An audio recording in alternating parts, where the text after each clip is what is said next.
Nakapasok na sa bahay ang tunay na bebang. Bebang! Tulungan mo ako! Nasa taas ako ng bahay niyo!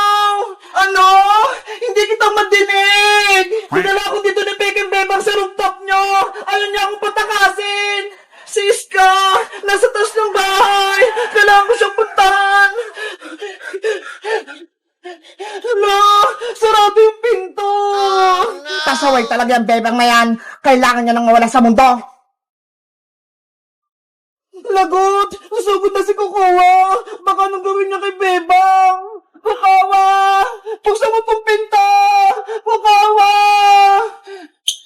Anong kailangan mo rito, bebang? Umalis ka na. Hindi ka na kailangan dito ni Nanay Sitang. Hoy, Peking Bebang! Ikaw yung umalis! Ako yung tunay na anak ni Nanay! Hindi na ngayon, dahil ako na ang mahal ni Nanay Sitang. Ang sama-sama mo, Kukawa! Kahit kailan, hindi mo ako mapapalitan! Ako ang tunay na Bebang at ako rin ang mahal ni Nanay! Hindi malalaman ni Aling Sitang na ako si Kokowa dahil ginagaya kita, parehas tayo ng muka. Alam ni Nanay kung sinong tunay na Bebang dahil hawak ko si Big Bird at ikaw, wala kang hawak! Kung ganon, aagawin ko sa'yo si Big Bird, akin na siya. Kukawa! Wag! Lahat ng sayo kukunin ko, bebang. Ang bahay nyo, si Nanay Sitang, pati si Big Bird. Hindi ako papayag sa gusto mong mangyari, Peking Bebang! Kaya bitawin mo si Big Bird ko! Akin na si Big Bird. Ano ba nangyayari sa labas ng bahay? Mukhang may kaaway si Bebang. Titignan ko nga. Bebang! Anong kaguluhan yan? Nanay ko! Nanay Sitang! Tulungan niyo po ako! May impostor na Bebang! Ginagaya niya po ako! Gusto niyo pumasok dito sa bahay! Hindi yan totoo!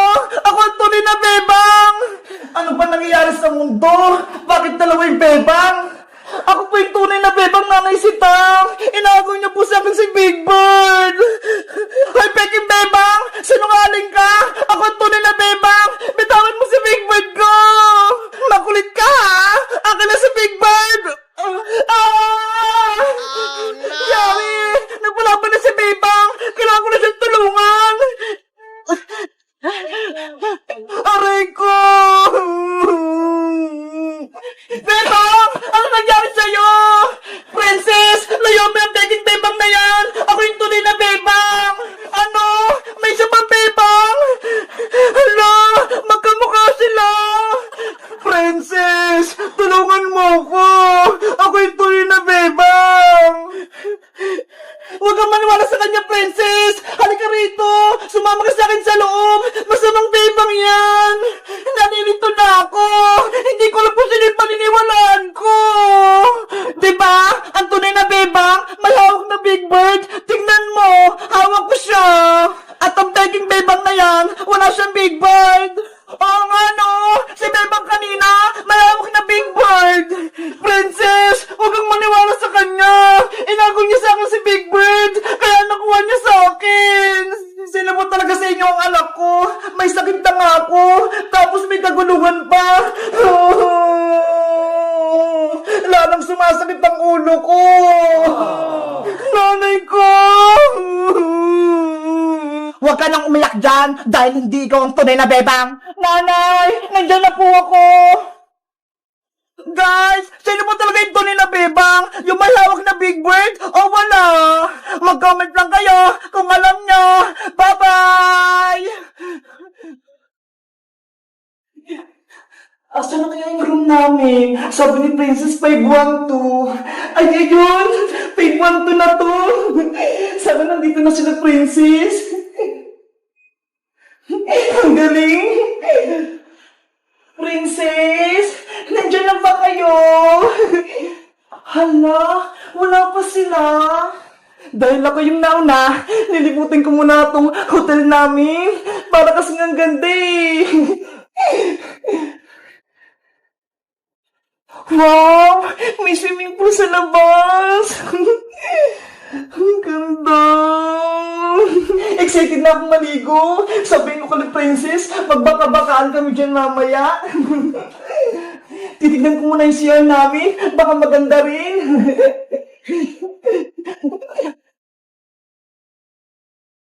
Wow! May swimming pool din! Ang ganda naman dito sa loob! Meron silang malaking batya!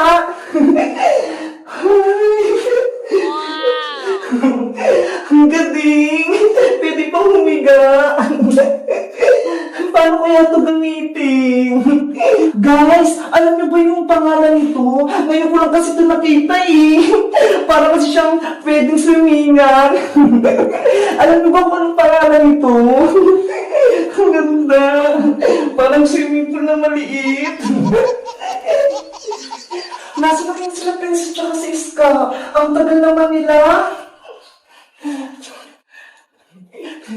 Guys, kaya nandito kami sa may hotel kasi birthday ni Iska. Pinadalan siya ng mama niya para dito kami mag-celebrate sa hotel. Ito nga oh, may dala akong cake sa kanya. Batiin niyo si Iska, guys ah. Dahil wala pa si Iska at si Princess, matutulog muna ako dito. Kasi parang masaya matulog dito eh. Ang lambot-lambot. Wow, ang lambot. Ang sarap. Ang lamig. Matutulog nga muna ako habang inaantay ko sila para mamaya kakain kami ng cake.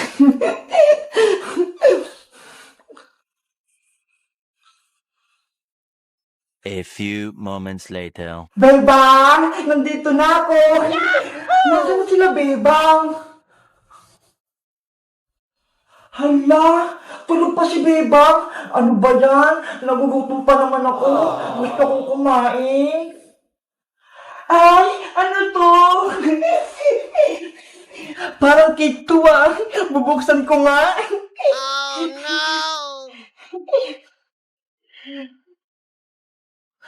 Wow! Totoo nga!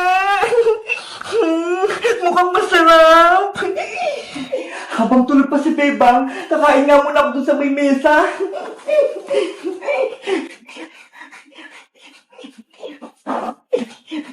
Ang ganda naman itong cake na to.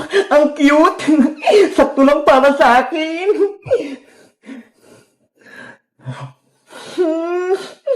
Ang sarap! Ang tamis! Wow!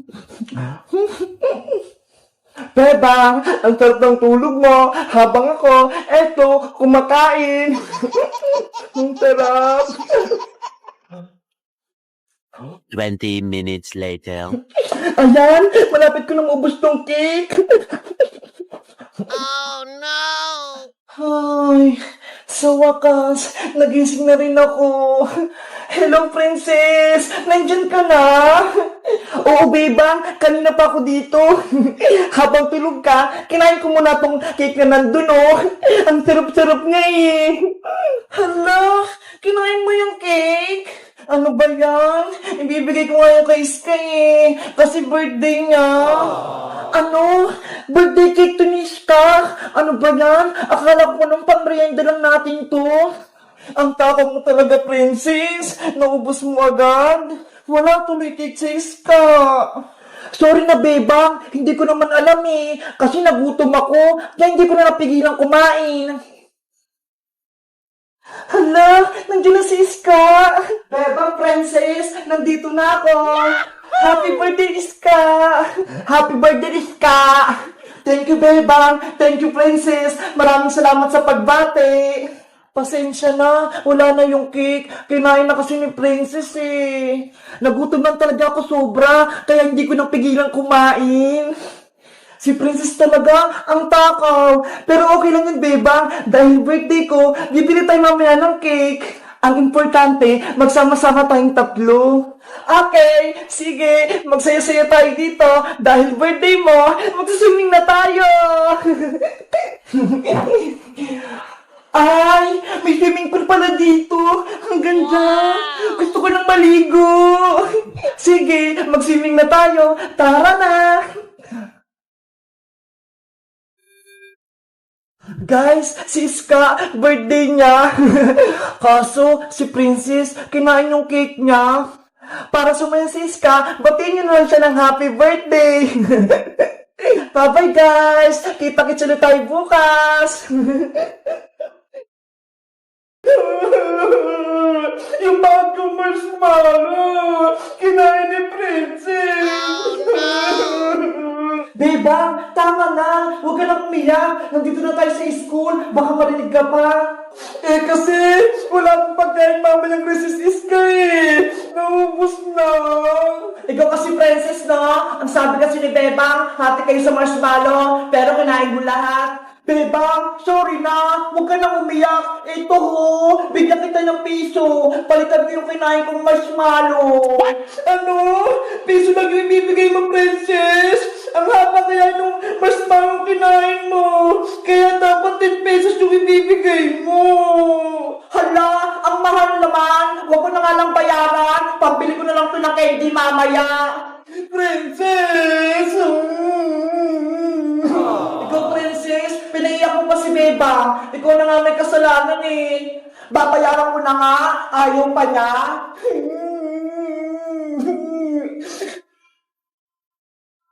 Beba, huwag ka nang umiyak. Andiyan yung bago nating teacher. Good morning, class. Good morning, teacher. Good morning, teacher. Good morning, teacher.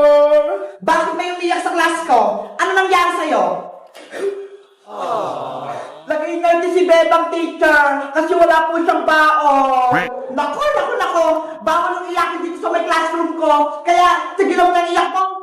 Opo.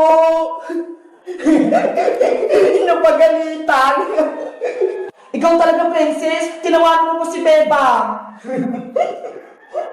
Class, kilala niyo ba ako? Hindi po, teacher. Okay, magpapakilala ko. Ako si Teacher Maribel Santos, ang class advisor nyo. Kaya dapat, mabait kayo. Huwag pasaway at huwag iyakin sa klase ko. Naiintindihan nyo ba? Opo, Teacher Santos. Ngayon, kayo naman yung magpakilala sa akin. Mauna ka na din na buhok. Ang pangalan ko po, teacher, ako po si Iska. Ako naman po si Bebang. At ako naman po si Princess, ang pinakamaganda sa lahat. Parang kulang kayo. Sino yung absent? Naku, late na ako. Nagsimula na yung klase. Good morning, teacher. Stop! Diyan ka lang. Bakit late ka, Iho? Sorry po, kasi hindi ako nagising ng maaga eh. Dahil late ka, may parusa ka. Tatayo ka dyan sa tabi ng pinto. 1 oras. Ngayon na. Oh Opo. no! Si Bayang, tinataya. Yarin ka sa akin, Princess, mamaya kapag uwian. Teacher Santos, si Bayang pa nagbabanta sa akin. Bayang, tumayo ka dyan na maghapon. Naintindihan mo ba? Opo. Ano ba yan? Yari, Bebang, yung bago nating teacher, sobrang tapang, pinatayo niya si Boyong. Oo nga, Iska eh. Sana, hindi tayo pagalitan ng Teacher Santos. At sino naman yung maingay dyan? May narinig ako nagbubulong-bulungan.